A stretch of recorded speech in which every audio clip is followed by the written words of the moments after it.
दोस्तों, global AI summit 2026 कोई मामूली इवेंट नहीं था अगर ऑन पेपर देखा जाए तो। 5 दिन तक चले इस समिट का नारा था सर्वजना हितिया सर्वजना सुखिया, जिसका सिंपल मतलब है सबका भला और सबकी खुशी। किसका भला हुआ और कौन खुश हुआ ये तो वक्त ही बताएगा। पर इंडिया ने पहली बार यूके, साउथ कोरिया और फ्रांस की लीग में शामिल होकर ग्लोबली साउथ एशिया की आवाज़ बनने की कोशिश की। पर क्या ये वाकई एक हिस्टोरिकल अचीवमेंट थी या सिर्फ टैक्स पेयर के पैसों पर चला एक महंगा photo ops? Main stream media ने तो आपको चमचमाती हुई लाइट्स दिखाई होंगी, लेकिन असलियत भारत मंडपम के उन एग्जीबिशन हॉल्स में थी जहां इनोवेशन के नाम पर मजाक हो रहा था। इसमें बहुत सारी कंट्रोवर्सीज हुई, लेकिन हम मेनली 3 टॉपिक्स में डिस्कस करेंगे। सबसे पहले देख लेते हैं इस इवेंट में क्या क्या हुआ। इस इवेंट में दुनिया भर से पॉलिसी मेकर्स, इंडस्ट्रियलिस्ट, रिसर्चर्स और एआई एंथुजियास्ट शामिल हुए थे। सबका मकसद एक ही था, एआई के फ्यूचर को डिस्कस करना, एक दूसरे के साथ सहयोग बनाना और ऐसा ब्लूप्रिंट पर काम करना जो एआई को रिस्पॉन्सिबल और बेनिफिशियल बनाए। इस समिट का सबसे बड़ा हाईलाइट था फाइनेंशियल कमिटमेंट्स। इंडिया ने अपनी एआई इंफ्रास्ट्रक्चर को बूस्ट देने के लिए बड़े बड़े प्लान अनवील किए। खबर है कि $250 बिलियन से ज़्यादा की इन्वेस्टमेंट कमिटमेंट्स आई है एआई इंफ्रास्ट्रक्चर, खासकर डाटा सेंटर्स और सेमीकंडक्टर मैन्युफैक्चरिंग यूनिट्स के लिए। सबसे बड़ी बात, ये सिर्फ एक कमिटमेंट है, कोई सिक्योरिटी नहीं, तो बाद में शायद इतना बड़ा इन्वेस्टमेंट ना आए। लेकिन ध्यान देने वाली बात यह है, इंडियन गवर्नमेंट ने 2047 तक क्लाउड सर्विस कंपनीज के लिए टैक्स हॉलीडे अनाउंस किया था यूनियन बजट 2026 में। इसका मतलब है उन कंपनीज को 2047 तक किसी भी तरह का टैक्स नहीं देना पड़ेगा। इसीलिए शायद ये कंपनीज इतना ज़्यादा इन्वेस्टमेंट का कमिटमेंट कर रही है।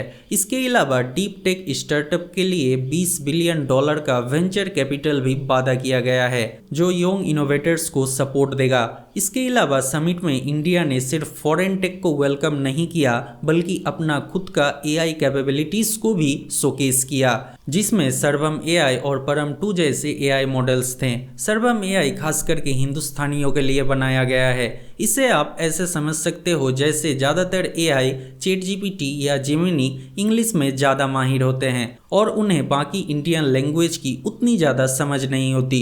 सर्वम एआई ने इसी का हल निकाला है। ये देसी एआई है। इसका लार्ज लैंग्वेज मॉडल सिर्फ इंग्लिश ही नहीं बल्कि हिंदी, तमिल, तेलुगु, बंगाली और भी कई सारे इंडियन लैंग्वेज को बहुत गहराइयों से समझता है। इसका मतलब ये है कि आप अपनी भाषा में एआई से बात कर सकते हैं तो ये बेहतर और सही जवाब देगा। और भारत जेन परम 2 जो कि एक 17 बिलियन पैरामीटर मॉडल है, इसकी खास बात यह है कि ये 22 इंडियन लैंग्वेज को सपोर्ट करता है, जो एआई को भारत के कोने कोने तक पहुंचने में मदद करेगा। इसके अलावा गवर्नमेंट ने कमिट किया है कि 20,000 से ज़्यादा GPUs Indian AI compute portal में ऐड किया जाएगा। इसका मतलब है कि इंडियन रिसर्चर्स और स्टार्टअप को अब हाई परफॉर्मेंस कंप्यूटिंग रिसोर्स तक आसान पहुंच मिलेगी, जो कि एआई डेवलपमेंट के लिए एक गेम चेंजर है।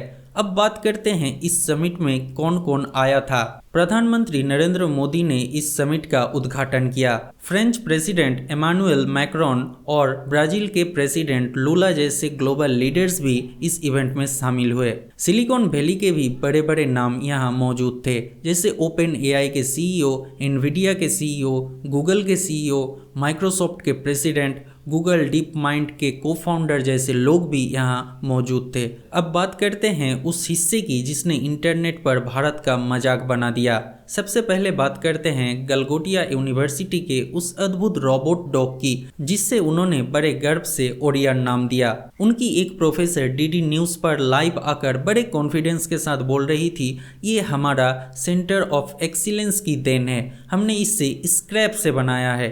Orion. You need to meet Orion, and this has been developed by the Center of Excellence at the Galgotias University. I would also like to take a moment to brief you about Galgotias University. We are the first private university investing more than 350 crore rupees. लेकिन ये 2026 का जमाना है, internet के आंखों से कुछ भी नहीं छुपता।